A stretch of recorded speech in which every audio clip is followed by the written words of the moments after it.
Everyone was clearly heading down the mountain. Only this man with mobility issues kept pushing toward the summit. It wasn't because others encouraged him. It was because a girl was waiting for him at the top. She believed he could make it up. Over 10 years later, the man came to the girl's workplace for the first time. He stood outside the window secretly watching her. After walking into the office, he pretended to be a stranger. He handled business with a cold expression. 네, 이쪽으로 오세요.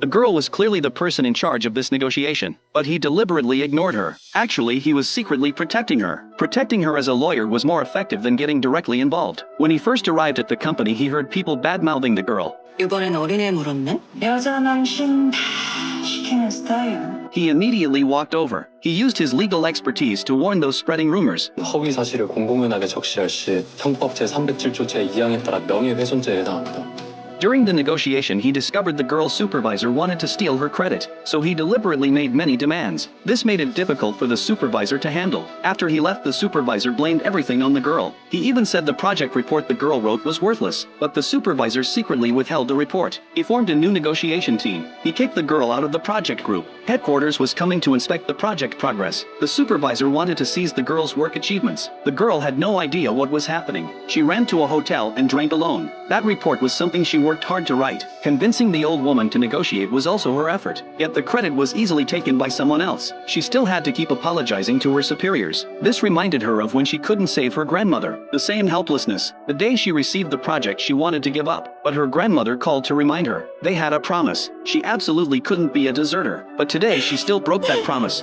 Hearing her cry in pain, Taehi sitting nearby felt moved. He kept comforting her. After Taehi went home, he said something to the person in the house. 그래야 할 것 같아. 내가. The drunk girl called Lee Ho-soo again. She brought up the hiking trip again. She asked Lee Ho-soo why he considered her his first love after climbing the mountain. Lee Ho-soo looked at her. He couldn't help but tell her the truth. When they went hiking that year, all the classmates headed down the mountain. Only the girl believed he could reach the summit. She stood at the top waiting for him. From that moment on, he truly fell in love with her. Hearing Lee Ho-soo's confession, the girl stared at him blankly. Maybe it was because she had been drinking. She also revealed the secret in her heart. 너 좋아했다고.